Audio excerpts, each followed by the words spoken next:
So starting the test drive in this Tahoe High Country, this Duramax is it's interesting. I really like how it moves, how it pairs with this 10-speed.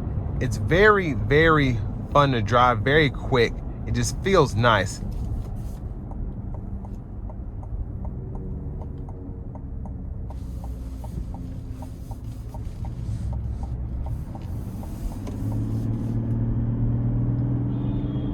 And it's just a really efficient powertrain. You're getting 20 miles per gallon city, 24 highway, which is just crazy for a Tahoe. But I'm gonna slow it down, give it a good pull getting on the interstate here. Give myself a little bit of space. Here we go.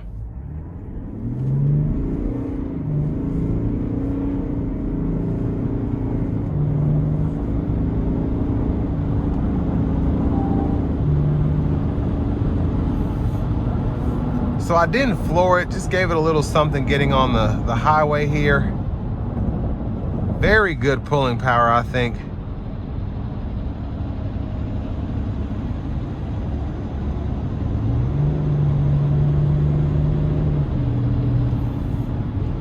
Now I keep hearing something slide. It sounds like a whistle. I don't know what it is, but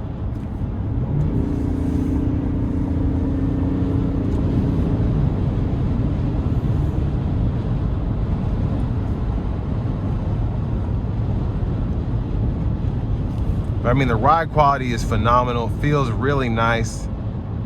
Very plush with this Deluxe package here. Now I want to give one more huge thanks to Chevrolet Buick GMC of Murfreesboro for allowing me to review this Tahoe today. I'll leave a link below in the description. If you're looking to find the best price on one of these closer to home, click that second link down below. Takes just a minute to fill out your information. I'll make sure the local dealers are fighting to get you the best price on this or whatever new vehicle you might be interested in.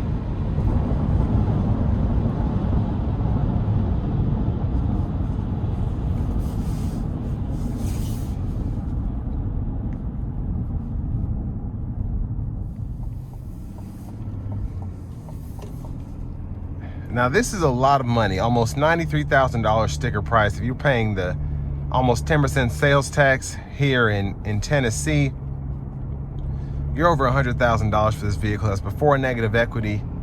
And then with the interest rates, you're gonna be paying a lot for this vehicle. Now, I'm hoping, because I don't really know for certain, but I'm hoping that these Duramaxes will have a better track record than the 6.2s, even the 5.3s in terms of reliability. So I'd love to be able to see these do 400, 500,000 miles. And that would really make these very sought after in a couple years, but specifically on the used car market, because a lot of people want these and they cannot afford them. You know, everybody wants a Tahoe. They can take their family out, 7 passengers, all that. But with the new cars being 70, 80 grand for the base to mid-level prices, at least when we're considering large SUVs, this 93 grand Tahoe High Country is basically for the Escalade buyer that doesn't want an Escalade. Or, you know, a lot of buyers these days, they're concerned about a payment. I don't want to be a dollar over $1,400 a month, just like just silly stuff. But you know, everybody has a budget, so I get it. But it's just funny how high car notes have gotten in general. So whereas people would go to a Tahoe over an Escalade because they wanted to be at 600 instead of 1,000, now you're over 1,000 regardless for the most part. So really just depends how much over 1,000 you want to be on the payment for something like this. But this High Country's decked out. The only thing it doesn't have is massage seats, but I mean, you have the air ride suspension, you have the sunroof, the rear camera mirror, the adaptive cruise. You don't have the lane centering, but if you want Super Cruise, you can pay for it. But I really like the Duramax powertrain with this Tahoe. It pairs nicely with the 10-speed. And again, I'm just hoping that it's reliable and it's, you know, it lasts a long time. because that's what most people expect from a Duramax, even if it is in a Tahoe.